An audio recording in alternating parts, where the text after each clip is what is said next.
Eh bien, je n'étais pas coach. Quand je suis entrée parce que j'avais besoin d'outils de management. Et je travaillais en entreprise et j'avais un projet. On me demandait de prendre en main un projet qui demandait une organisation matricielle. Je n'avais pas suffisamment d'outils de coaching. Et donc, j'ai décidé de m'offrir cette formation. Mais quand je suis sortie, j'étais coach.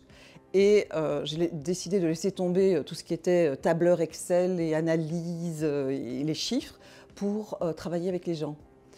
Donc j'ai quitté l'entreprise où je travaillais et j'ai entamé une carrière d'indépendant et je me suis lancée de zéro parce que j'avais pas de réseau RH, donc j'ai dû tout construire dans les années qui ont suivi.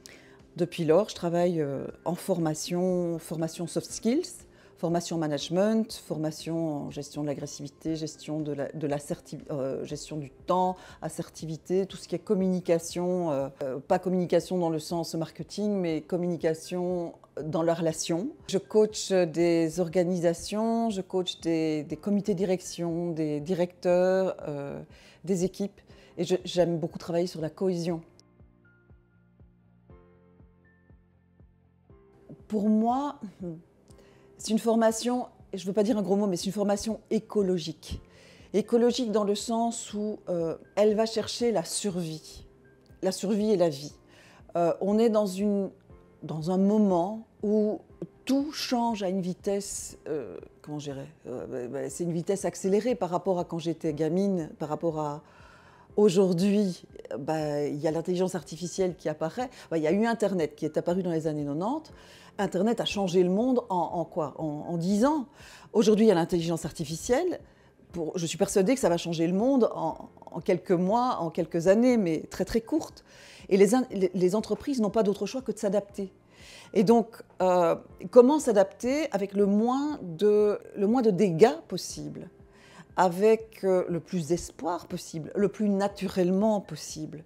Et c'est en ça que je dis qu'elle est écologique. C'est une économie de moyens, une économie de dégâts, on va éviter les dégâts. Et elle répond au besoin qui est que, alors qu'il y a une mondialisation, il y a de moins en moins de connaissance de l'autre.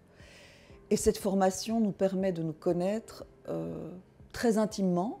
Et quand je parle de l'intime, c'est au sens d'Eric Berne, c'est-à-dire l'authenticité. Je ne parle pas d'intimité personnelle, privée, mais vraiment de l'authenticité. Et c'est cette authenticité qu'on peut travailler ensemble. Ou que quand on n'aime pas quelqu'un, on peut se dire je travaille quand même avec cette personne, même si je ne l'apprécie pas, parce que c'est possible aussi.